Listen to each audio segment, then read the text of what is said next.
ఆత్మీయులైన ప్రేక్షకులకు నమస్కారం. నేను డాక్టర్ చిరుమామిళ్ళ మురళీ మనోహర్. ఈ కార్యక్రమంలో చాలా ముఖ్యమైన విషయాన్ని మనం తెలుసుకోబోతున్నాం. ఉదర ప్రదేశంలో అంటే పొట్టలో వాపులు, గడ్డలు, దీనికి దారితీసే కారణాలు, అలాగే నివారణ పద్ధతులు, అన్నిటికీ మించి గృహ చికిత్సలు, ఇంకా ముఖ్యంగా ఆయుర్వేద ఔషధాలు, చికిత్సా వ్యూహాలు, ఈ మొత్తం సమాచారం తెలుసుకుందాం. ఇలాగా ఉదర భాగంలో వాపులు తయారైనప్పుడు మిమ్మల్ని మీరే ప్రశ్నించుకోవాలి. ఆయుర్వేదంలో దీన్ని ప్రశ్న పరీక్ష అంటారు. దర్శన, స్పర్శన, ప్రశ్నహి అని వివిధ చికిత్సా వ్యూహాలు ఉంటాయి. ముఖ్యంగా పరీక్షా పద్ధతులు ఉంటాయి ఆయుర్వేదంలో. దర్శనం అంటే చూడటం, స్పర్శనం అంటే టచ్ చేయటం, ప్రశ్నహి అంటే ప్రశ్న పరీక్ష. ఈ ఇంట్రాగేషన్ ద్వారా ఎన్నో అమూల్యమైనటువంటి విషయాలు తెలుస్తాయి. కాబట్టి మీ ఈ ఉదర భాగంలో వాపుకి, గడ్డలకి కారణాలు ఏమిటి అనేది ఎలా తెలుస్తుందంటే మిమ్మల్ని మీరు ప్రశ్నించుకోవాలి. ఉదాహరణకు ఈ ప్రశ్నావళిని వరుసగా తెలుసుకుందాం. మీరు భారీగా తిన్న తర్వాత పొట్ట ఉబ్బరింపు వస్తుందా అనేది అబ్జర్వ్ చేయండి. ఒకవేళ అలా జరుగుతూ ఉంటే దానికి కారణం అతి భోజన దుష్ఫలితం అయి ఉండొచ్చు. అలాగే మీకు తరచుగా పొట్ట ఉబ్బరింపు, అలాగే పొట్ట నొప్పి, అలాగే గ్యాసు ఇలాంటివి బాధిస్తూ ఉన్నాయా?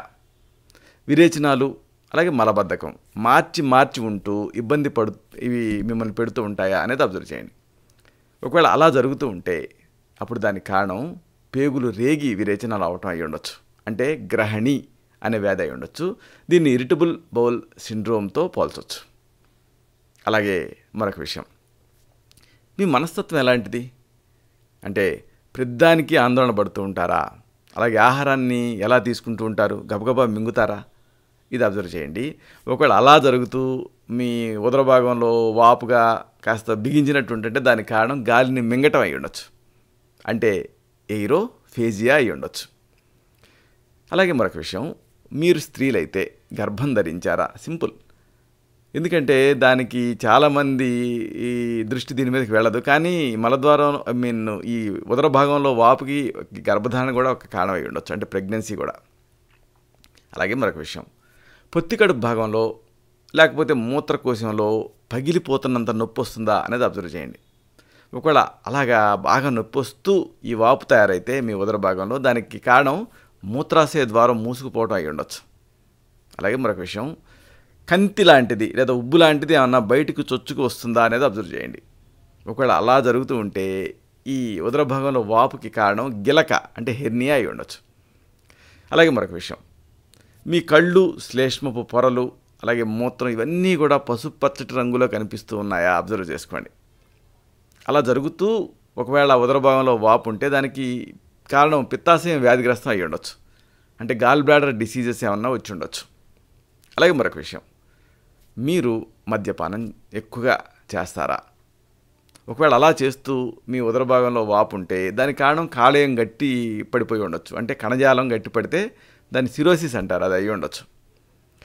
అలాగే మరొక విషయం, మీ మడమల్లో కూడా వాపు వచ్చిందా ఉదర భాగంలో వాపుతో పాటు అనేది అబ్జర్వ్ చేయండి.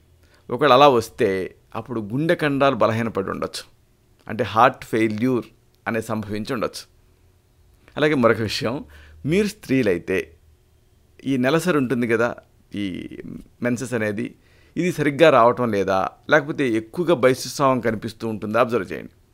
ఒకవేళ అలా జరుగుతూ మీ ఉదర భాగంలో వాపు కనిపిస్తూ ఉంటే దానికి కారణం మలాశయంలో నారలాంటి కండర, ఈ గర్భాశయంలో నారలాంటి కండరాలు పెరిగి ఉండొచ్చు. అంటే ఫైబ్రాయిడ్స్ అయి ఉండొచ్చు. అలాగే మరొక విషయం, మీ పొత్తికడుపు భాగంలో అలాగే కటివలయం ప్రాంతంలో ఏదో ఒత్తిడి కలిగిస్తున్నట్టు బరువుగా అనిపిస్తూ ఉంటుందా? ఒకవేళ మీరు స్త్రీలైతే అబ్జర్వ్ చేయండి. అలా జరుగుతూ ఉంటే ఈ ఉదర భాగంలో వాపుకి అండాశయాల్లో కణితులు పెరగటం అయి ఉండొచ్చు. అంటే ఒవేరియన్ ట్యూమర్స్ అయి ఉండొచ్చు. అలాగే మరొక విషయం, మల విసర్జనతో పాటు రక్తస్రావం కూడా కనిపిస్తుందా అనేది అబ్జర్వ్ చేయండి. ఒకవేళ అలాగా ఈ ఉదర భాగంలో వాపు ఉంటూ మల విసర్జనలో రక్తస్రావం కనిపిస్తూ ఉంటే పెద్ద పేగుకి క్యాన్సర్ సోకి ఉండొచ్చు. అలాగే మరొక విషయం, మీకు ఎప్పుడు కూడా బళ్ళెగ్గా, అస్వస్థతగా, నలతగా అనిపిస్తూ ఉంటుందా? మీ పొట్ట భాగం పెరుగుతూ కాళ్ళు చేతులు సన్నబడుతున్నాయా అబ్జర్వ్ చేయండి. పొట్ట భాగం పెరుగుతూ కాళ్ళు చేతులు సన్నబడుతూ ఉండటం. ఒకవేళ అలా జరుగుతూ ఉంటే అప్పుడు ఈ ఉదర భాగంలో వాపుకి కారణం ఉదరాలలో గడ్డలు పెరుగుతూ ఉండొచ్చు, అంటే కణితులు తయారవుతూ ఉండొచ్చు. ఇలాగా ప్రశ్నించుకోవాలి. ఎందుకంటే ఉదర భాగంలో వాపు కనిపించడం అసాధారణం కాదు. చాలా సందర్భాలలో వాపు అనేది కనిపిస్తూనే ఉంటుంది. ఉదాహరణకి గాలి ఆమాశయంలో బంధించినప్పుడు, అంటే బిగుసుకుపోయినప్పుడు అలాగా ఎంట్రాప్ అయినప్పుడు ఎయిర్ అలాగా వాపు కనిపిస్తుంది. అలాగే ఇరిటబుల్ బౌల్ సిండ్రోమ్ అంటే ఎలా తెలుస్తుంది? పొట్టొబ్బరింపు, పొట్టలో నులి నొప్పి, గ్యాసు, విరేచనాలు, మలబద్ధకం మార్చి మార్చి రావటం ఇలాంటివి ఉన్నప్పుడు ఈ ఉదర భాగం అనేది ఉబ్బరించి కనిపిస్తుంది. అలాగే గర్భధారణ కారణంగా హార్మోన్ల లోపాలు ఒకవేళ తలెత్తితే అప్పుడు ఉదర ప్రదేశం ఎత్తుగా కనిపిస్తుంది. అలాగే బయస్టికి ముందు రోజుల్లో, అలాగే కిడ్నీ వ్యాధులలో ఈ కడుపు ఉబ్బరింపు కనిపించే అవకాశం ఉంది.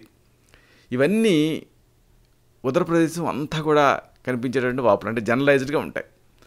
అలా కాకుండా ఇన్ఫెక్షన్ల కారణంగా ఒకవేళ ప్లేహ వృద్ధి జరిగితే, అంటే స్ప్లీన్ పెరిగితే, లేదా మూత్రకోశం అడ్డుకుపోతే, లేదా పెద్ద పేగుల్లో గడ్డలు పెరిగితే, అలాంటి సందర్భాలలో ఈ ఉదర ప్రదేశంలో స్థానికంగా ఏదో ఒక భాగంలో మాత్రమే పెరుగుదల కనిపించే అవకాశం ఉంది.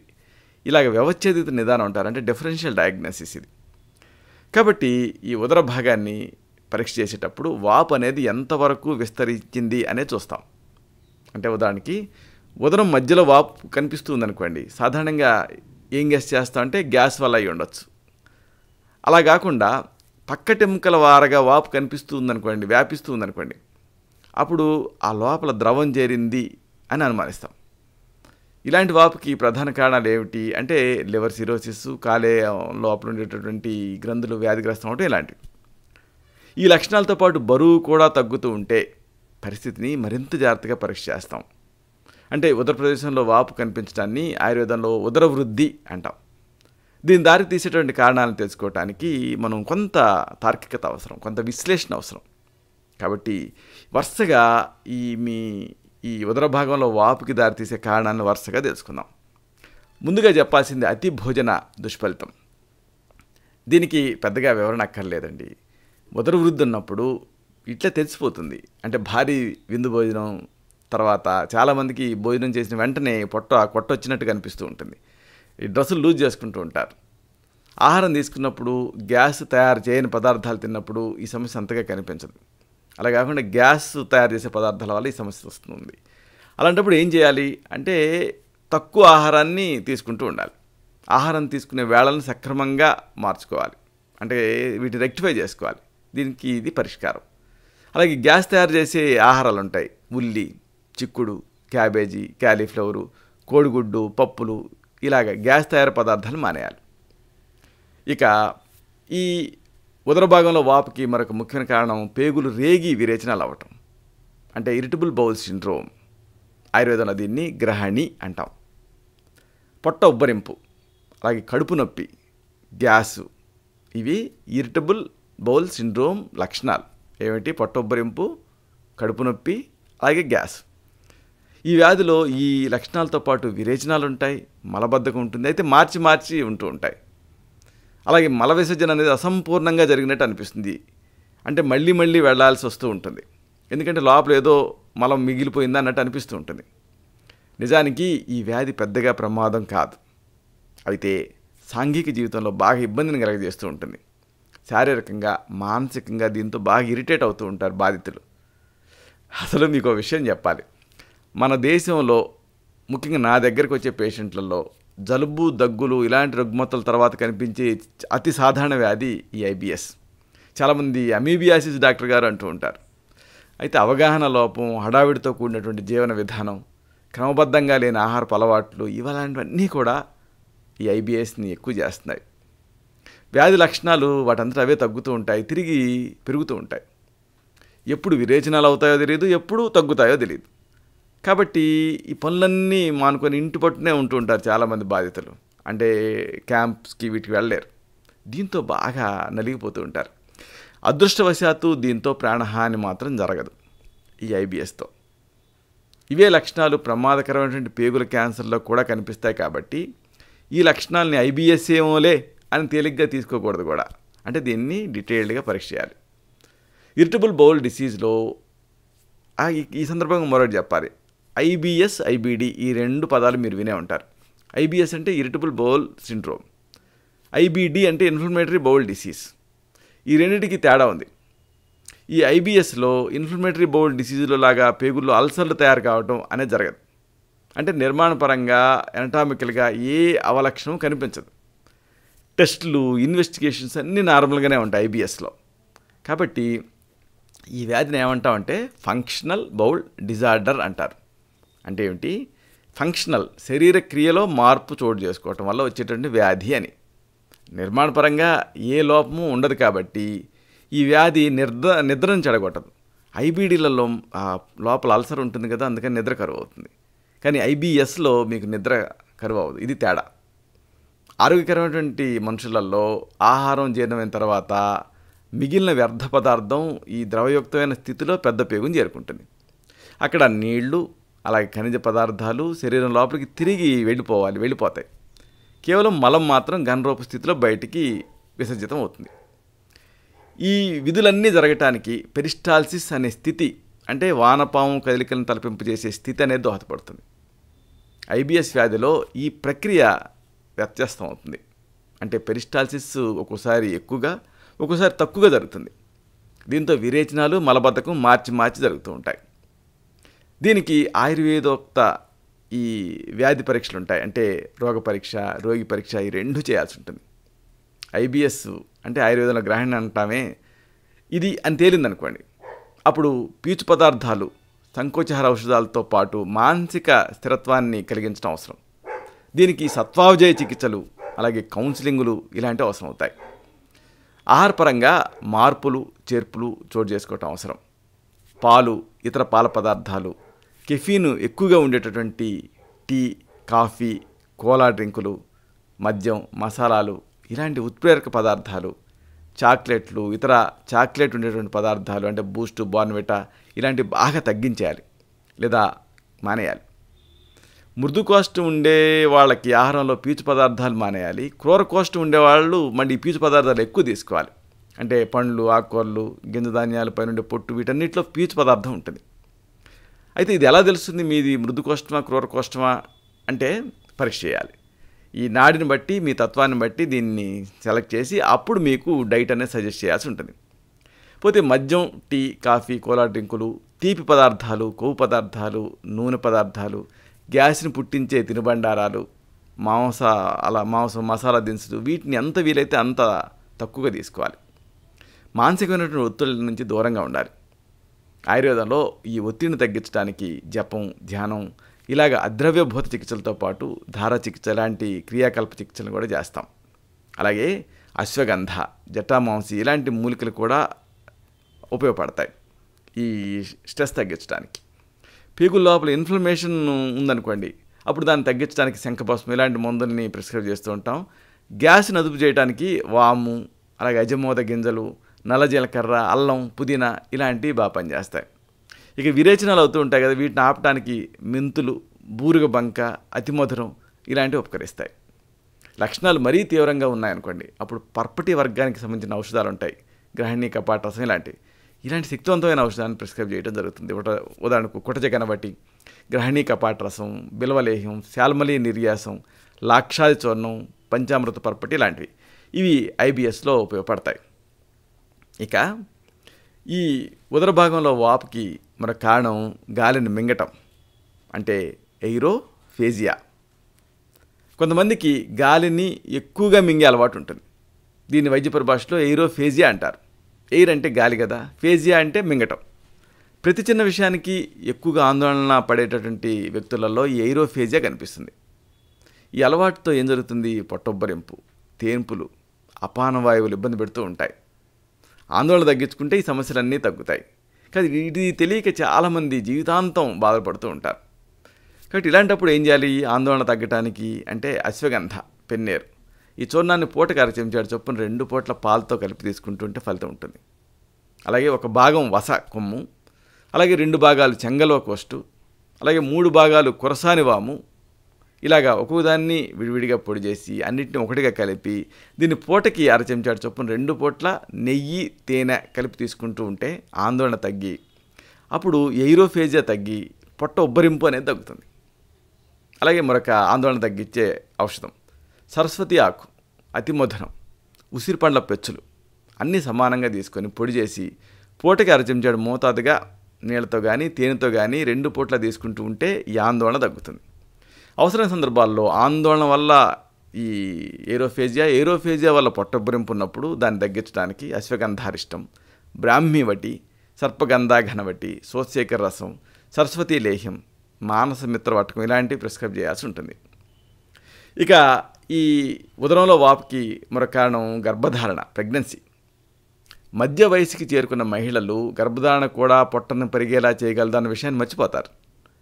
సంతానయోగ్య వయసులో ఉన్న మహిళల్లో ఉదరవృద్ధి అంటే ముందుగా ఈ బహిష్టి క్రమాన్ని గురించి, సంతాన నిరోధక చర్యల గురించి ఆరా తీయటం ముఖ్యం. అప్పుడే ఈ గర్భం ధరించిన మహిళల్లో ఈ పొట్ట ఉబ్బెత్తుగా ఉండేటువంటి అవకాశం ఉంటుంది. దీనికి కారణం ఏంటంటే హార్మోన్ తేడాలు. అలాగే ఈ పిండం తాలూకు పరిమాణం కాదు, అంటే ఫస్ట్ ఎర్లీ ప్రెగ్నెన్సీ సైన్లో పొట్ట ఎందుకు ఉబ్బరిస్తుంది అంటే పొట్ట ఎందుకు ఎత్తుకుంటుంది అంటే పిండం పెరగటం వల్ల కాదు, హార్మోన్ తేడా వల్ల. ఈ విషయాన్ని చాలామంది మర్చిపోతారు. హార్మోన్ వల్ల ఉదరంలో అదనంగా ద్రవాలు చేరతాయి, దీంతో పొట్ట ఉబ్బెత్తుగా కనిపిస్తుంది. ఇక మరొక విషయం, ఈ ఉదరంలో వాపుకి మరొక కారణం మూత్రాశయ ద్వారం మూసుకుపోవటం. కొంతమందిలో రకరకాల కారణాల వల్ల మూత్రాశయ ద్వారం మూసుకుపోతుంది. మూత్రకోశం లోపలికి చేరిన మూత్రానికి బయటికి వెళ్ళటానికి దారి ఉండదు కాబట్టి భరించలేనంత నొప్పి వస్తుంది. మూత్రకోశం నిండిపోవటం వల్ల ఈ బొడ్డు పరిసర భాగాల్లో ఉబ్బెత్తుగా వాపు లాంటిది కనిపిస్తుంది. దీనికి అత్యవసరమైన చికిత్స అనేది అవసరం అవుతుంది. అవసరమైతే ఉత్తరవస్తి అంటే క్యాథటరైజేషన్ ఇలాంటివి ప్రయోగించాల్సి ఉంటుంది. ఇక ఈ ఉదర భాగంలో వాపుకి మరొక కారణం, ముఖ్యమైన కారణం గిలక అంటే హెర్నియా. ఒక్కోసారి ఈ ఉదర భాగంలో హెర్నియాలు తయారవుతూ ఉంటాయి. ఇవి ఏర్పడే ప్రదేశాన్ని బట్టి వాటికి పేర్లు ఉంటాయి. ఉదాహరణకు అంబలైకల్ హెర్నియా అని అంటే బొడ్డు దగ్గర వస్తుంది. పారా అంబలైకల్ హెర్నియా బొడ్డు పక్కన వస్తుంది. ఇంగ్వైనల్ హెర్నియా గజ్జల్లో వస్తుంది. ఇన్సిషనల్ హెర్నియా ఈ శస్త్రచికిత్స టైంలో ఘాటు పెట్టిన దగ్గర వస్తుంది. ఇలా రకరకాలుగా వస్తూ ఉంటాయి. ఈ స్థితిని ఆయుర్వేద పరిభాషలో ఆంత్రవృద్ధి అంటాం. దీనికి ఆయుర్వేదంలో చక్కని చికిత్సలు ఉన్నాయి, ముఖ్యంగా ఔషధ చికిత్సలు కూడా ఉన్నాయి. ఉదరం లోపల ఉండేటువంటి పేగులు ఈ బొడ్డు ద్వారా మార్గాన్ని చేసుకొని బయటికి తొలుచుకొస్తే అప్పుడు బొడ్డు భాగంలో ఉబ్బెత్తుగా కనిపిస్తుంది. అలాగే ఈ శస్త్రచికిత్స చేసిన తర్వాత కుట్లు పిగిలినా కానీ, లేకపోతే శస్త్రచికిత్స తర్వాత ఆ ప్రదేశంలో కండరాలు బలహీనపడినా కానీ ఇన్సిషనల్ హెర్నియా రావచ్చు. దీనికి మామూలుగా మళ్ళీ ముళ్ళుని ముల్లే అన్నట్టుగా మళ్ళీ చికిత్స ద్వారా సరిచేస్తుంటారు, మళ్ళీ ఈ ఆంత్రవృద్ధి జరిగే అవకాశం ఉంటుంది. ఇలా జరగకుండా ఆయుర్వేదంలో దీనికి ఆంత్రవృద్ధి హర చికిత్సలు, అలాగే ఆత్మానహార చికిత్సలు అనేవి చేస్తూ ఉంటాం. క్రవ్యాది రసం, శంఖవటి, పంచసకార చూర్ణం, అభయారిష్టం, ద్రాక్షాసం ఇలాంటి వాటిలో అనువైన దాన్ని ప్రిస్క్రైబ్ చేయడం జరుగుతుంది. ఇక ఈ ఉదర భాగంలో వాపుకి మరొక ముఖ్యమైన కారణం పిత్తాశయం వ్యాధిగ్రస్తం అవటం, అంటే గాల్ బ్లాడర్ డిసీజెస్ రావటం. పిత్తాశయం అంటే ఈ గాల్ బ్లాడర్లో రాళ్ళు తయారైనప్పుడు లేదా పిత్తాశయానికి ఇన్ఫెక్షన్ సోకినప్పుడు దాన్ని కోలిసిస్టైటిస్ అంటారు. సాధారణంగా జరిగిపోసిన జీర్ణ క్రియ దీంతో కుంటుపడుతుంది. దీంతో ఉదర భాగం ఉబ్బుతుంది, ఉబ్బెత్తుగా కనిపిస్తుంది. ఇలాంటి సందర్భాల్లో ఉదర ప్రదేశం కుడివైపున ఇక్కడ ఈ భాగంలో తెల్లగా నొప్పి వస్తూ పోతూ ఉంటుంది. దీనికి అనుబంధంగా కామెర్లు, అజీర్ణం, గ్యాసు, అలాగే మూత్రం ముదురు గోధుమ రంగులో రావటం, అలాగే మలం నువ్వుల పిండిలాగా తెల్లటి రంగులో కనిపించడం ఇలాంటి లక్షణాలు కనిపించవచ్చు. దీనికి ఈ గాల్ బ్లాడర్ డిసీజెస్లో కొన్ని గృహ చికిత్సలు ఉన్నాయి. గోమూత్రంలో కరక్కాయల్ని ఉడికించి ఎండించి పొడి చేయాలి. దీనికి లోహభస్మం, బెల్లం కలిపి తీసుకుంటూ ఉంటే ఈ కోలిసిస్టైటిస్లో కానీ కోలిలిథియాసిస్లో కానీ ఉపయోగం ఉంటుంది. మరొక గృహ చికిత్స వేపాకు రసాన్ని పూటకి 2 చెంచాల చొప్పున 2 పూట్ల తీసుకున్నా కానీ ఫలితం ఉంటుంది. మరొకటి త్రిఫలాలు, వేప బెరడు, కటుక రోహిణి, రేల గుజ్జు వీటన్నిటినీ సమాన భాగాలు కలిపి నీళ్ళకు వేసి మరిగించి కషాయం కాచి పూటకి అరకప్పు వంతున 2 పూట్ల తీసుకోవాలి, చెంచాడు తేనె కలిపి. దీంతో కూడా ఫలితం ఉంటుంది గాల్ బ్లాడర్ డిసీజెస్లో. మరొక ఔషధం శొంఠి, పిప్పళ్ళు, మిరియాలు, ఇంగువ, శంఖభస్మం, సైంధవ లవణం. గుర్తుంటాయిగా, శొంఠి, పిప్పళ్ళు, మిరియాలు, ఇంగువ, శంఖభస్మం, సైంధవ లవణం అన్ని సమభాగాలు తీసుకొని పొడి చేసి ఒకటిగా కలపాలి. దీన్ని చెంచాడు చొప్పున వేడి నీళ్ళతో 2 పూట్ల తీసుకుంటూ ఉంటే కోలిసిస్టైటిస్, కోలిలిథియాసిస్ ఇలా గాల్ బ్లాడర్ డిసీజెస్లో అమేజింగ్ రిజల్ట్స్ ఉంటాయి. అవసరమైన సందర్భాల్లో ఆరోగ్యవర్ధనే వటి, మేధోహర విడంగాది లోహం, చంద్రప్రభావటి, ఇలాంటి వాటిలో అనువైన దాన్ని సెలెక్ట్ చేసి ప్రిస్క్రైబ్ చేయాల్సి ఉంటుంది తగిన అనుపాన సహపానాలతో. అప్పుడు ఈ గాల్ బ్లాడర్ డిసీజెస్ తగ్గి ఈ ఉదర భాగంలో వాపు తగ్గుతుంది. ఇక ఈ ఉదర భాగంలో వాపుకి మరో కారణం కాలేయ కణజాలం గట్టిపడి వ్యాధిగ్రస్తం అవటం, అంటే లివర్ సిరోసిస్. లివర్ సిరోసిస్ అనేది కాలేయానికి సంబంధించిన వ్యాధి. ఇది రావడానికి అనేక కారణాలు ఉంటాయి. కానీ మన దేశంలో ముఖ్యంగా నేను అబ్జర్వ్ చేసింది మద్యపానం. దీంతోటే సాధారణంగా లివర్ సిరోసిస్ వస్తూ ఉంటుంది. దీంట్లో కాలేయం వ్యాధిగ్రస్తం అవుతుంది కాబట్టి అది చేయాల్సిన సాధారణ పనులు జరగవు. దీంతో తీవ్రమైనటువంటి పరిణామాలు తలెత్తుతాయి. స్టార్టింగ్లో ప్రారంభావస్థలో కాలేయం పెరిగి నొప్పిని కలిగిస్తూ ఉంటుంది. ఆ తర్వాత కాలంలో ఈ ముడుచుకుపోతుంది కాలేయం. దీంతో ఫైబ్రస్గా తంతుయుతంగా తయారవుతుంది. దీంతోపాటు ఈ ముక్కు చివర ఇక్కడ ఎర్రగా కమలవచ్చు. ఛాతి మీద ముఖం మీద మచ్చలు తయారవచ్చు. వాటి నుంచి సాలెగూడుని పోలినటువంటి రక్తనాళాలు బయటికి విస్తరిస్తూ ఉంటాయి. ఇలాంటి లక్షణాలని వైద్య పరిభాషలో స్పైడర్ నావై అంటాం. ఈ వ్యాధి వచ్చిన వాళ్ళల్లో, ఈ సిరోసిస్ వచ్చిన వాళ్ళలో కొంతమందికి ముఖం మీద వెంట్రుకలు ఊడిపోతూ ఉంటాయి. అలాగే వృషణాల సైజు తగ్గిపోతుంది మగవాళ్ళైతే. అలాగే లైంగిక స్తబ్దత కూడా ఆవహిస్తుంది లివర్ సిరోసిస్లో. ఎందుకు ఇలాగా అంటే చూడండి, కాలేయం శరీరంలో సంచితమైనటువంటి ఈస్ట్రోజన్ని ప్రధానంగా స్త్రీ సెక్స్ హార్మోన్ని ఈ మగవాళ్ళలో కూడా కొంత విడుదల అవుతూనే ఉంటుంది. ఇదేం చేస్తుంది, కాలేయం ఈస్ట్రోజన్ని సూక్ష్మాంశాల కింద విడగొట్టి ఎప్పటికప్పుడు బయటికి పంపిస్తూ ఉంటుంది. ఒకవేళ కాలేయం వ్యాధిగ్రస్తమైందనుకోండి, ఈస్ట్రోజన్ బయటికి వెళ్ళలేదు. దీంతో లోపలే పెరిగిపోతుంది. అంటే కాలేయం వ్యాధిగ్రస్తమైనప్పుడు ఈ ఈస్ట్రోజన్ని దాన్ని సూక్ష్మాంశాల కింద విడగొట్టి పంపించలేదు కాబట్టి ఈస్ట్రోజన్ లోపలే పెరుగుతుంది. కాబట్టి ఈ స్త్రీ సెక్స్ హార్మోన్ కాబట్టి ఈస్ట్రోజన్ అంటే ఈ స్త్రీలకు సంబంధించినటువంటి లక్షణాలు కనపడతాయి మగవాళ్ళలో. అంటే జుట్టు ఊడిపోతూ ఉంటుంది, ముఖం మీద రోమాలు ఊడిపోతూ ఉంటాయి, ఇలాంటి లక్షణాలన్నీ కనిపిస్తాయి. కాబట్టి లివర్ సిరోసిస్ వచ్చిన మగవాళ్ళల్లో ఈ రొమ్ముల వాపు కూడా కనిపిస్తుంది మహిళలాగా. సిరోసిస్ సమస్య ఇలాగే కొనసాగిందనుకోండి, కాలేయం ఉండే భాగం అంటే కుడివైపు పక్కటెముకల కింద ఈ రక్తనాళాల మీద ఒత్తిడి పెరుగుతుంది. అప్పుడు వాటి నుంచి ద్రవాంశం విడిపోయి ఉదర భాగంలోకి ఖాళీ జాగాల్లోకి చేరుతూ ఉంటుంది. దీన్ని ఎసైటిస్ అంటారు. ఆయుర్వేదంలో జలోదరం అంటాం. దీనికి ఆయుర్వేదంలో చక్కని చికిత్సలు ఉన్నాయి.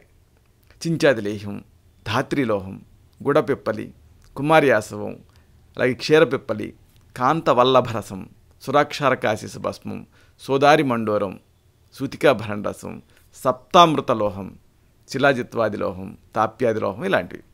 వీటిలో అనువైన దాన్ని ప్రిస్క్రైబ్ చేస్తే లివర్ సిరోసిస్ తగ్గి లివర్ సిరోసిస్ వల్ల వచ్చినటువంటి ఈ ఉదరపు వాపు అనేది తగ్గుతుంది. అలాగే చాలామందికి అనుమానం రాని మరొక కారణం గుండె కండాలు బలహీనపడటం, అంటే హార్ట్ ఫెయిల్యూర్. దీంట్లో కూడా ఇలాగా ఈ ఉదర భాగంలో వాపు తయారవుతుంది. ఈ గుండె బలహీనంగా తయారైన వాళ్ళల్లో రక్త సరఫరా సక్రమంగా జరగదు కదా. పంపింగ్ వ్యవస్థ దెబ్బతింటుంది. కాబట్టి దీనివల్ల ఏం జరుగుతుంది, కణ సముదాయాల్లో రక్తం ఉంటూ ఉంటుంది. ఇది తిరిగి గుండెకి సక్రమంగా చేరుకోదు. దీంతో ఈ సిరల లోపల రక్తం ఎక్కడిదక్కడే సంచితం అవుతూ ఉంటుంది. ఊపిరితిత్తుల్లో రక్తం నిండిపోవటం వల్ల శ్వాస తీసుకోవటం కష్టంగా అనిపిస్తుంది. బల్లపరుపుగా పడుకున్నప్పుడు ఇది ఇంకా ఎక్కువ ఉంటుంది. అంటే లయింగ్ డౌన్ పొజిషన్లో ఆర్థాప్నియా అంటారు. ఇలాగా ఇంకా ఇబ్బందిగా అనిపిస్తూ ఉంటుంది. అలాగే ఈ ఉదర భాగంలో కూడా ద్రవాంశం చేరి ఉబ్బెత్తుగా తయారవుతుంది హార్ట్ ఫెయిల్యూర్లో. చివరగా ఈ ఉదర ప్రదేశంలో ఏర్పడినటువంటి ఒత్తిడి కారణంగా కొంత ద్రవం ఇతర ప్రదేశాలతో సహా పాదాల లోపల చీలమండల లోపలికి కూడా వ్యాపిస్తుంది. ఇలాగా ఈ కాళ్ళు పాదాలు వాచే సందర్భాలు ప్రధానంగా రెండండి. మొదటిది హార్ట్ ఫెయిల్యూర్ అయితే రెండోది ఏమిటి, కన్స్ట్రిక్టివ్ పెరికార్డైటిస్. హార్ట్ ఫెయిల్యూర్లోనేమో గుండె కవాటాల సంకోచ వ్యాకోచాల శక్తి తగ్గుతుంది. రెండో స్థితి అనుకున్నామే కన్స్ట్రిక్టివ్ పెరికార్డైటిస్. దీంట్లో గుండెని చుట్టూ ఉంచేటటువంటి పొర గట్టిగా తయారై గుండె కదలికల్ని అది తగ్గించేస్తుంది.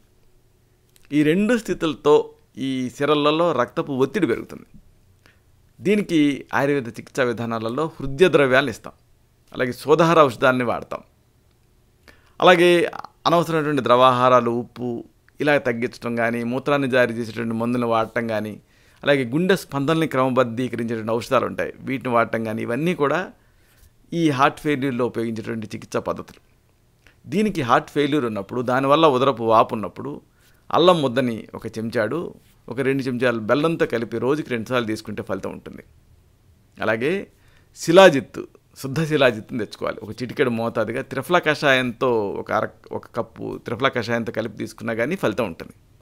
అలాగే నేలవేము, శొంఠి వీటిని సమాన భాగాలు తీసుకొని ముద్దగా నూరి పూటకి 1/2 చెంచాడు మోతాదుగా 2 పూట్ల అటుక మామిడి కషాయంతో, అంటే పునర్నవ అంటారు, గలిజారు, దీని కషాయాన్ని ఒక 1/2 కప్పు తయారు చేసుకుని దాంతో 2 పూట్ల తీసుకుంటూ ఉంటే ఫలితం ఉంటుంది. ఇది కాలేయజనిత ఉబ్బు రోగాల్లో బాగా పనిచేస్తుంది. ఇక అటుకు మామిడి రసాన్ని ఒక 1/2 కప్పు తీసి రోజుకి 2 సార్లు తీసుకుంటూ ఉంటే మూత్రపిండాల వ్యాధి వల్ల వచ్చే నంజు వ్యాధి మీద ప్రత్యేకంగా పనిచేస్తుంది. ఇక గుండె సంబంధమైన సమస్యల వల్ల కూడా ఈ వాపు రావచ్చు కదా. తెల్లమద్ది పట్ట, అర్జున అంటారు, దీన్ని పొడి చేసి పూటకి 1/2 చెంచాడు చొప్పున పాలతో కలిపి తీసుకుంటూ ఉంటే, ఒకవేళ ఈ తెల్లమద్ది తాజాగా దొరకకపోతే దంచి రసం తీసి, దొరికితే రసం తీయండి, లేకపోతే చూర్ణం, దీన్ని 1/2 కప్పు చొప్పున 2 పూట తాగితే కూడా మంచిది. ఇది ఈ గుండె సంబంధిత ఉబ్బు రోగాల్లో పనిచేస్తుంది. వీటికి అంటే ఈ ఉబ్బు రోగంలో అర్జునారిష్టం, దశమూలారిష్టం, పునర్నవాసం, పునర్నవాది మండూరం, ఆరోగ్యవర్ధనే వటి, చంద్రప్రభ వటి ఇలాంటి ఔషధాలు ఒకదాన్ని సెలెక్ట్ చేసి ప్రిస్క్రైబ్ చేయాల్సి ఉంటుంది. ఇక ఈ ఉదర భాగంలో వాపుకి మరొక కారణం గర్భాశయంలో నారలాంటి కండర పెరుగుదల తయారవటం, అంటే ఫైబ్రాయిడ్స్ తయారవటం. ఇది మహిళల్లో జరుగుతూ ఉంటుంది. గర్భాశయం గోడల్లో పెరిగే ప్రమాదరహితమైనటువంటి బినైన్ కండర పెరుగుదలని ఫైబ్రాయిడ్స్ అంటాం. మహిళల్లో ఇవి అసాధారణం కాదు. కాబట్టి ఎవరైనా ఈ మహిళ ఈ పొత్తికడు ప్రాంతంలో ఉబ్బరింపుని, అసౌకర్యాన్ని చెబుతుంటే ముందుగా ఈ ఫైబ్రాయిడ్స్ గురించి ఆలోచిస్తాం. సాధారణంగా ఇవి చాలా చిన్నగా ఉంటాయి. అయితే కొన్ని సందర్భాల్లో మాత్రం పెద్దగా జామకాయ సైజు వరకు తయారయ్యేటువంటి అవకాశం ఉంటుంది ఈ ఫైబ్రాయిడ్స్. ఇలాంటి సందర్భాల్లో ఈ ఉదర వృద్ధి, అంటే పొట్ట ఉబ్బరింపుగా, పొట్ట ఎత్తుగా కనిపిస్తుంది. ఈ ఫైబ్రాయిడ్స్ సాధారణంగా ఋతు నివృత్తి, అంటే మెనోపాజ్ ముందు పెరుగుతూ బైస్ట్లు ఆగిపోయిన తర్వాత షింక్ అయిపోతాయి. అంటే మెనోపాజ్ తర్వాత ఈస్ట్రోజన్ విడుదల తగ్గిపోతుంది కాబట్టి గర్భాశయ పరిమాణం కూడా క్షీణిస్తుంది. దాంతోపాటు ఫైబ్రాయిడ్స్ కూడా కనుమరుగైపోతాయి. చాలామంది చూసి 45 ఏళ్ల తర్వాత ఈ ఫైబ్రాయిడ్స్ని తీయించుకోవడానికి ప్లాన్ చేసుకుంటూ ఉంటారు, అంటే హిస్టెక్టమీలు. కానీ అప్పుడెందుకు, ఒక 2-3 సంవత్సరాలు దాన్ని ఆపగలిగితే అవి షింక్ అయిపోతూ ఉంటాయి. దీనికి ఈ ఫైబ్రాయిడ్స్ని తగ్గించడానికి ఆయుర్వేదంలో త్రిఫలా గుగ్గులు, లోధ్రాస్వం, అలాగే ప్రదర్రిప్పు రసం, నిత్యానంద రసం ఇలాంటి వాటిలో అనువైన దాన్ని ప్రిస్క్రైబ్ చేయడం జరుగుతుంది. ఇక ఈ ఉదర భాగంలో వాపుకి మరొక కారణం అండాశయాల్లో కణితులు తయారవటం, అంటే ఒవేరియన్ ట్యూమర్స్. అండాశయాల్లో కొంతమంది మహిళలకి గడ్డలు తయారవుతూ ఉంటాయి. వీటిని ఒవేరియన్ ట్యూమర్స్ అంటాం.